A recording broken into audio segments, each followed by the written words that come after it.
beyond. We are live. Your horse. Live. I don't think so. Something Not weird really. just happened with your voice. Live. Please don't ever do that again. Good evening, everybody. It's 8:26. You have a few moments to grab a friend, grab a drink, and grab your friend a drink, but don't take your friend's drink. Is the chat somewhere to be found? Yeah, I'm working on it. Hang on. One thing at a time. Oh, sorry. I was just making sure that we were able to see it. So take a few minutes to do what you need to do. Grab whatever you need, drink-wise or drink-wise. All the things. And share this if it's meaningful for you. In the meantime, let us know where you're listening from tonight. That's right. That's right. Sorry. I wanted to check and make sure it's working. It's working. We are live. We are throwing it back to Rockers Brewing, formerly known as RJ Rockers, out of Spartanburg, South Carolina. Son of a Peach, one of the best beers in the South. Definitely the best peach beer there is. Period. Nobody comes close. No. And I think what it is the South Carolina peaches. The Spartanburg County peaches. Yep. That's it. Upstate South Carolina peaches. Yeah. Yeah. There's something. They do something to you. They do. Yeah. There's something about it. They find their way to you and never let you go. That's exactly right. There aren't a whole lot of things that I cling to from South Carolina. From the upstate of South Carolina. Maybe one sports team and one school, but the Although it's funny because you're the type that when we encounter something in the wild that has its orientation from Clemson or from South Carolina, you're always like, guess where this is made. So you do hang on to a little bit of pride with that's true. What South Carolina gives to the world. That's true. But they also give racism and all kinds of other things. Tell me what place doesn't give racism. That's true. But yes. Yeah. We did start a civil war. So. Not our finest moment. Not the finest moment. Oh man. Well, welcome to Talking Toast. Toast. Never know what you're gonna get on Talking Toast. Yep. Usually it's a little bit of sports talk. I'm trying not to pay attention to my Tigers are playing the Chanticleers tonight. It's Camp Coastal. It's number 8 or 7 or 8. We went way down in the polls. 7 or 8 versus number I think 13 or 12 at Myrtle Beach and Conway, South Carolina. So anyway, I'm kind of paying attention to that in the back of my mind. But yeah, that's the only sports talk I've got for the night. So WNBA started this weekend, and It did. the Fever scored 70 points in one half. I've never seen anything quite like that. It was incredible. The Indiana Fever, baby. Watch them. They're going to win the championship this year. I feel like they could. Yeah. Like, Yeah. they've got the team. They've got the firepower for it. Man. Yep. That was fun to watch. Yep. And 9 3-pointers in the first half. 9 3-pointers. That's normally what you see for the whole game. Yeah, and watching Caitlin Clark shoot from half court, I mean, it's just something. It's absurd. Golly. Yeah. They had like 4 different 3-point shooters, 3-point makes in the first 5 minutes. It was DeWanna Bonner, Sophie Cunningham, Caitlin, and Kelsey Mitchell.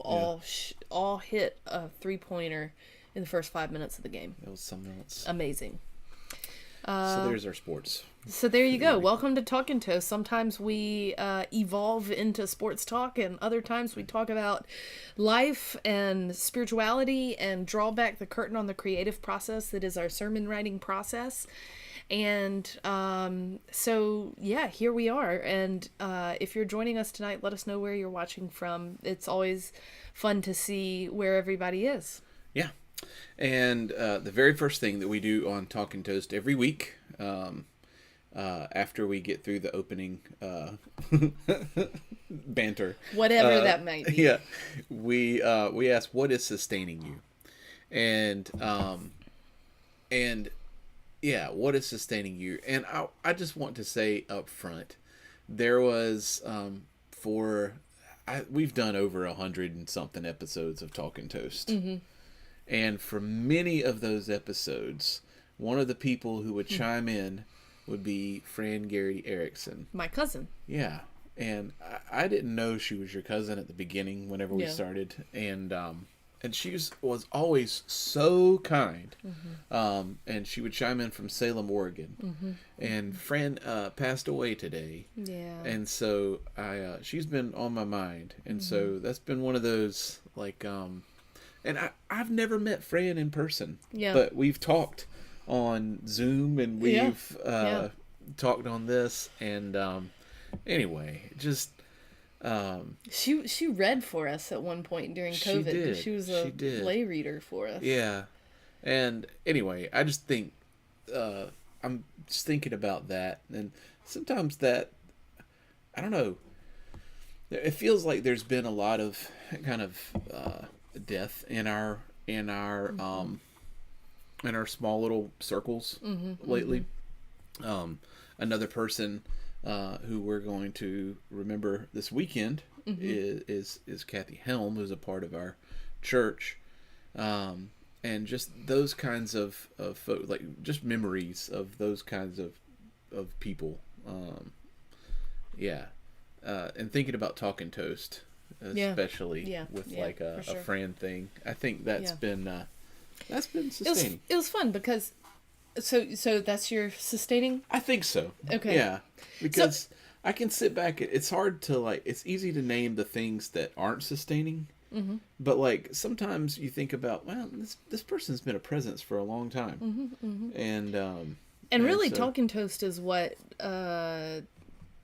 helped reconnect our family with, not that we ever had anything wrong, but just the distance and all of that. But Talking Toast was tool. kind of the beginning of reacclimating with one another, and so that's lovely. That's good stuff. Yep.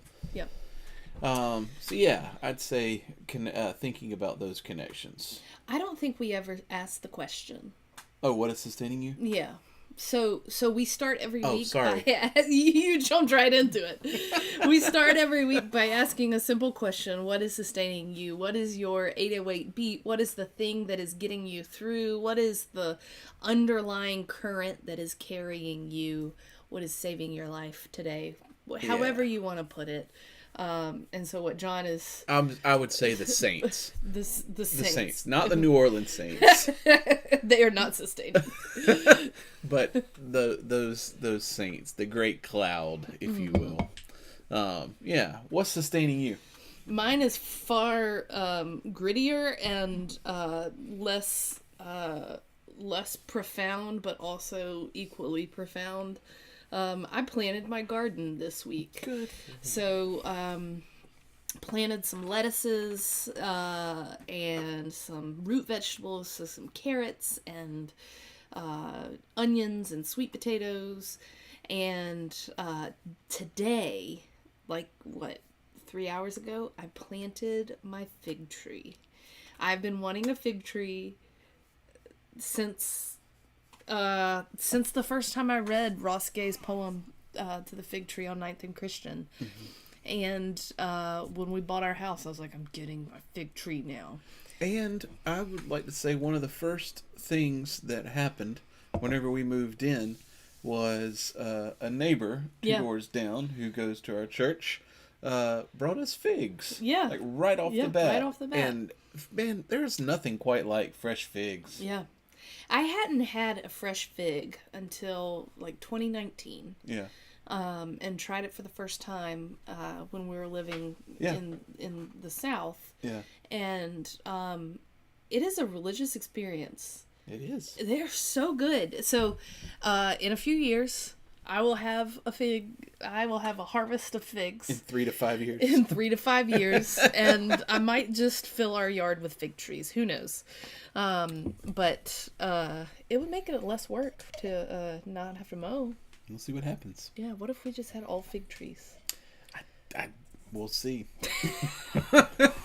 Anyway, it's been fun. I still have a few things to plant, but there is something really, really calming about digging in the dirt. Like my fingernails are dirty, and so I've spent the last few days digging in the dirt after work, and there's nothing quite like it. Yeah. Doing that with y'all yesterday was really, really... Was that yesterday that we did that? Or Maybe that was Sunday. I can't remember. Whatever day it was really, really fun and life-giving. Yeah. And that's amazing, like how, like getting in and focusing on doing the one thing. The one thing. Yeah. All of a sudden it just like opens doors. You make progress immediately, but then also like progress is slow because you just have to wait. Yeah. And there's not much you can do. Like some seeds are going to sprout and others are not. And it's just kind of a little bit of luck, a little bit of science, and a lot of love. A lot of love. That's good stuff. Yeah. It's been fun. Well, good stuff. Well, if you have something that you would like to share that is sustaining you, that is getting you by, we will check it all throughout the week. We would love for you to chime in and let us know. And don't give up on the yard. Think of me when I come to see you. I don't do trees. There you go. No, there you go. So this Sunday is Good Shepherd Sunday. It's one of my favorites. It's one of my favorites too. I've loved it, and I put a song lyric in the what do you call it? The title of this. There's a song lyric. It's by a band that got famous in the '90s. And if anybody, what's the song lyric? I think it's But I do know. But I do know one thing. Where you are is where I belong. I do know where you go. That's where I want to be. I have no idea. I live under a rock. It's a 90s band. If I sang it, would you get it? Maybe. But I do know one thing. Where you are is where I belong. I do know where you go. It's where I want to be. Tell me, where are you going? Dave Matthews Band. There you go. Good job. Yeah, and I've always loved that song, and it kind of has that following element to it. Yeah. And so that's kind of why I included that in here. But yeah. Yeah. So Good Shepherd Sunday is the day to celebrate and think about the way that God, really Jesus identifies as a shepherd in the Gospel of John. So, the big shepherd stories come up. The I am a good shepherd. The Psalm 23 is the Lord is my the shepherd. Lord is my I shall not shepherd. want. He leads me by still waters. That kind of thing.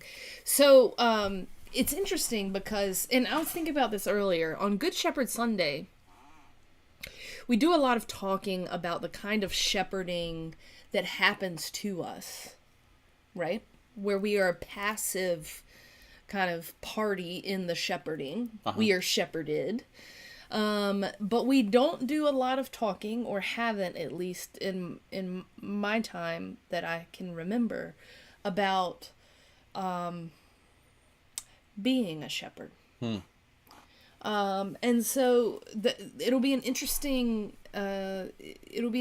week, because I feel like in this time that we're in, there is a greater need for people who are willing to be shepherds for one another, to walk each other home, to help look out for the one. So we've got capital S shepherd, right? Mm-hmm. But and I've got my shepherd. But Good Shepherd Sunday is also about like, okay, so what does that mean for us? What kind of calling, responsibility does that shepherding characteristic put on our bodies as humans that are living in chaotic times? Yeah. That's a good word. So you're up first. Yeah, I guess I am. Yeah. I think so. The two texts that I don't know how this is going to work yet. Like, we're still going to plan this out and work it out. But one is the Psalm 23 text, which you talked about. The other is the John 10, verses 22 through 30. And there's this interesting part within John where Jesus is talking about being that shepherd. And what ends up happening is we get some of John's exclusive anti-Semitic kind of talking points. We can tell that John, or the gospel writer from this Johannine community, somebody whose name was John in the middle of all this, and what ends up happening, we think, is that this Johannine community was kicked out of their local synagogue because they thought Jesus was Messiah, and because they followed intentionally Jesus. And so they didn't fit with mainstream Judaism at that time. Right. And so they were kicked out. So you realize throughout John, there's a lot of language like the disciples, like for example, the disciples were locked in the upper room for fear of the Jews, is something that John will say. And that's coming from a hurt, a wound in there. Right. And I think it's coming from an exclusive wound.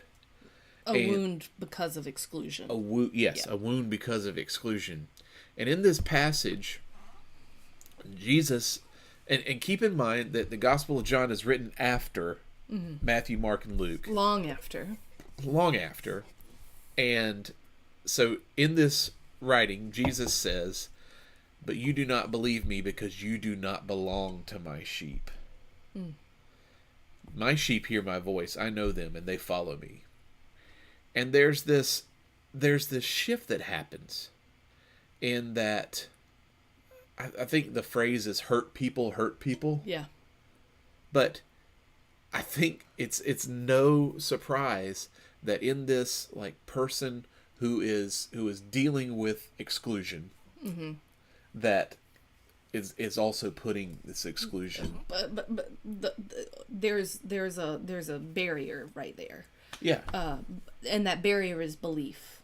The barrier to inclusion. Is that what you're saying? No, I'm saying that this person was excluded, and so now whenever they're working on the language that Jesus used, right, it's probably going to come out as more exclusive in that because they've been excluded. Right, and what I'm saying is the barrier that he's putting down, the exclusion that the writer is putting down is belief. It's belief, but but the belief is the you don't belong. Right. Yeah, right. That Which leads is the to barrier. That. The barrier. Yeah. Sure. So anyway, I think nobody deals with exclusion well. And I wonder what this passage can teach us, especially thinking about it as we're called to be shepherds. Yeah. What can this teach us? So. Yeah. I don't know if that's where I'm going with it or not, but that's what's speaking to me right now. It makes me think about there's this part at the end of The Little Prince, the great allegorical novella. There's this part at the end of it where the little prince is talking to the wolf, or the fox. I think it's the fox, who says, nothing that can be, everything that is not seen is the real thing. And what he's talking about is like what is seen is, I just totally lost my train of thought. I'm sorry. The fox. What is seen? So, I lost it. I'm sorry. No, sorry. I'm sorry. It's okay. It's not gonna come back. Okay. It's fine. But this reminds me of The Little Prince and what you were talking about with like the putting. Yeah, I read that at Roanoke College. How about that?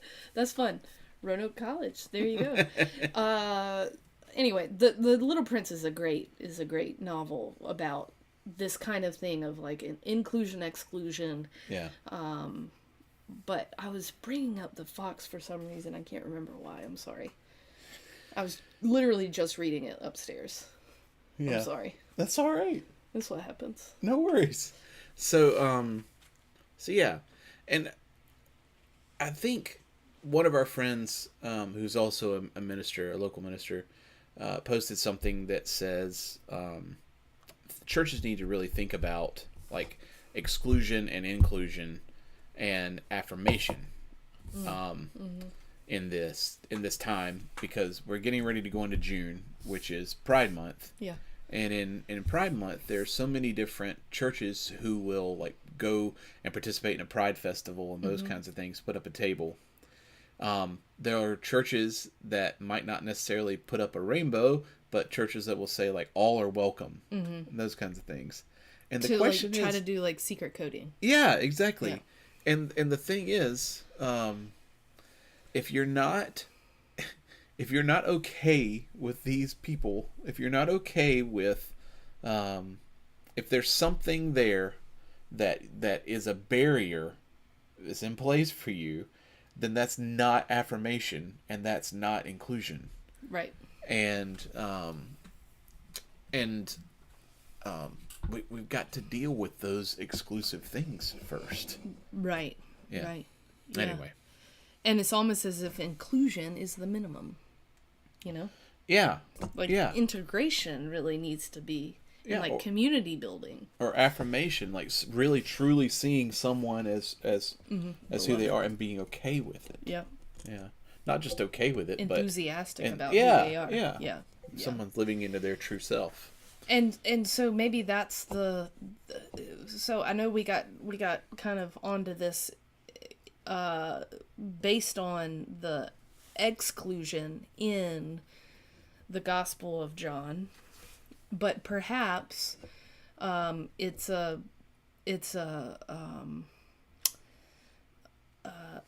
South Star for us. Ah, yeah. You know, like when Jesus says, "I am the Good Shepherd," that's the North Star, and the South Star is this exclusion that happens as a result. Exactly. Yeah. Exactly. Yeah, as a result of the wounding that this community already carried with them. Yeah. Yeah. So I don't know if that's where I'm going with it or not, but we'll see. What do you think? We actually didn't talk about any of this before we came on. So I think I'm going to be talking a little bit about one of my favorite books, The Parable of the Sower. And the main character, Lauren, is a hyper empathetic individual. She, because of her hyper empathy, takes on other people's pain. So she's a very vulnerable person because, if somebody gets punched, she feels it. Right. And so Parable of the Sower is set actually in 2024, written in 93. But set in 2024, and it's dystopian, so the world becomes entranced by a authoritarian leader, and it causes just chaos. Anyway, so Lauren ends up having to leave her compound, and she goes somewhere. And initially, you're not really sure where she's going, but in the process, she's also in the middle of creating this new religion. Her dad was a pastor, by the way, but she's in the middle of creating this new religion called Earthseed. But as she's going on this journey, she starts picking up strays along the way. She picks up people along the way who are also vulnerable in different ways.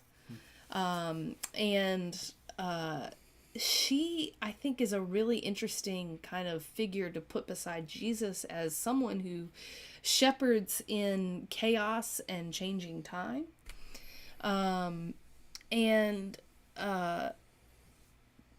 way that the society breaks down is that initially it sequesters everybody into little neighborhoods that are gated off. Mm-hmm.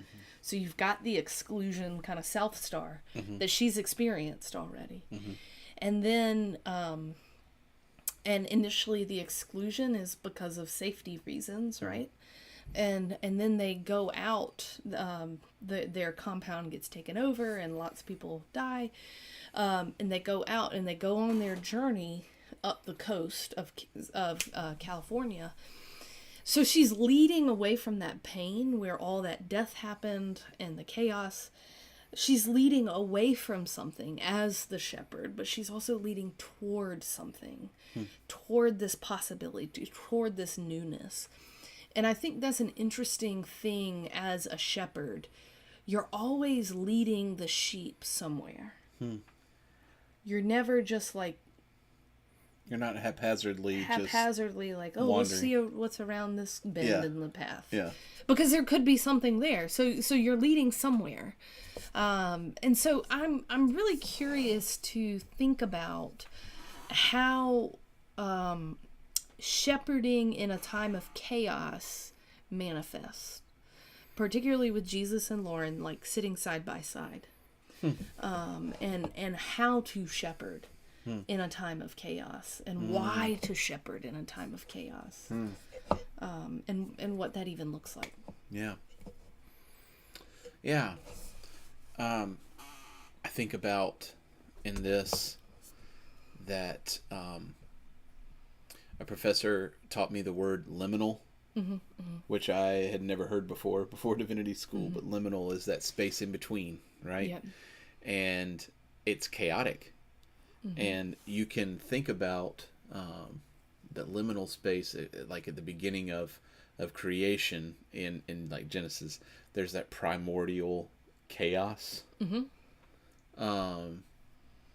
that kind of in between space. Something's happening. Yeah, but you're not really quite sure what. You're not really quite sure what. And so how to keep moving toward the North Stars in that whenever it doesn't feel like the North Stars are shining. Yeah.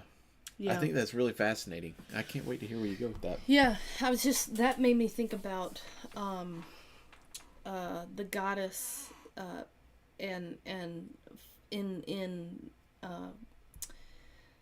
Celtic mythology or Celtic spirituality, there's the idea of Brigid, Saint Brigid, who's the fire tender. Saint Bridget keeps the fires burning. Yeah. But Saint Bridget is also the patron saint of the doorways and transitions, to shepherd people through transitions. How about that? And so we're also dealing with more kind of caring centered images here, that are more feminine than, the I don't know, typical like leadership qualities, where you're, courageous and, the hard leadership qualities. Yeah. I just think about Saint Bridget and the way that she's kind of a just a gentle spirit of like keeping the fire tended will help you get through that passage. Yeah. There's an interesting point to that into with Jesus, is in this passage Jesus says like, my sheep hear my voice and they follow me. But the other good shepherd languages in the other gospels are like, I go after the one. I am the one who goes The after. active. Yeah. And I think that's two different kinds of thoughts with the shepherd. Because, okay, maybe there is a protectionist kind of mode to that. Sure. But there's also that caring side of that, which makes sense. Yeah. Well, who knows? Yeah. We'll see where it all goes. Yeah. We've got Bridget. We've got Jesus. Yeah. We've got Octavia Butler. We've got Lauren. Who else do we need? Well, I did think about in Little Prince, he's having a conversation with this fox who says, once you've tamed an animal, you're responsible for it. Once you've tamed something, you're responsible for it.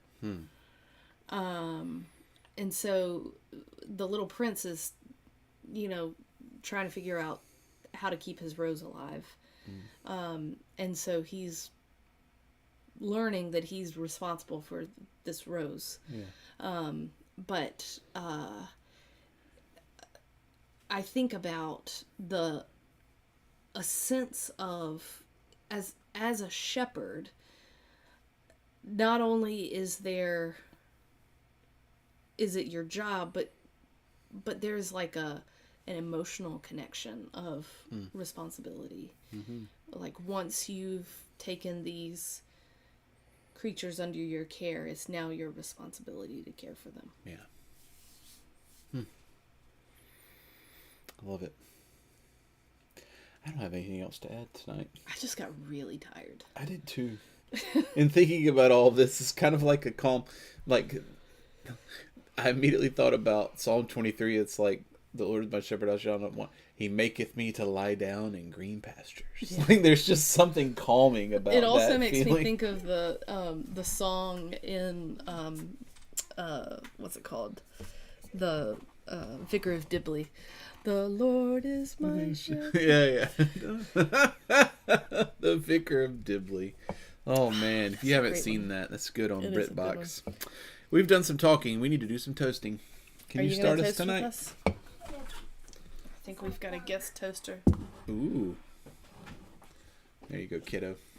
All right. Cheers to you, friends. From where you are to wherever you're going, may you remember to be a shepherd, to gather the scattered, to gather the strays, and to lead them away from pain and chaos, but also toward possibility and newness. All right, go ahead. Can I whisper one to you? Or do you have one? I want you to whisper. Okay.